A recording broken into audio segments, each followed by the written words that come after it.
Apalah pendapat Ustadz tentang dukun yang memperkosa dan mempersekusi 50 santri? Cocok juga hadis ini. Idza qataltum fa ahsinul qitlah. Kalau membunuh, bunuhlah dengan baik. Tapi ini untuk binatang Pak Ustadz, dia itu lebih parah dari binatang lagi.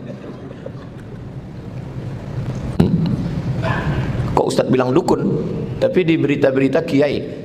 Tolong wartawan-wartawan, saudara-saudara kita di bidang pers, telusuri baik-baik. Dia tidak pernah mengajar kitab. Syarat kiai membaca kitab. Makanya kiai yang tak bisa baca kitab itu kiai selamat. Apa kiai selamat nih? Dulu sebelum Islam datang, semua benda-benda keramat itu dipanggil kiai. Tombak itu kiai, keris kiai, termasuk kerbau warna putih. Yang di Solo ada kerbau warna putih, itu dipanggil kiai, kiai selamat namanya.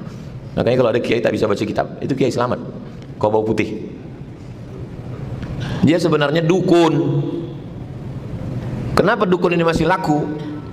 Karena pejabat-pejabat di Indonesia berdukun. Apalagi kalau udah mau dekat-dekat pilkada sama pileg, berdukun. Jadi dukun inilah dapat duit dari orang kaya, dari pejabat, dapat duit, dibelikan ke tanah, dibuat panti, berdatanganlah orang sekolah, anak yatim, fakir miskin mendaftar. Masalahnya tempat kita ini asal mau berkain, berjubah, langsung panggil kiai. Di Malaysia, di Brunei, ketat, tak boleh ceramah. Saya sebelum ceramah sebulan mengirimkan ijazah dulu, S1, S2, S3, dites dulu bisa baca kitab atau tidak. Syarat 3, akidahnya mesti Asy'ari, fikihnya mesti mazhab Syafi'i, tasawufnya mesti tasawuf Sunni.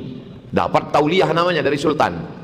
Tauliyah, sultan memberi ke mufti, orang ini boleh ceramah. Tempat kita enggak, asal diundang masjid, cakap. Tukang olah pun bisa bercakap.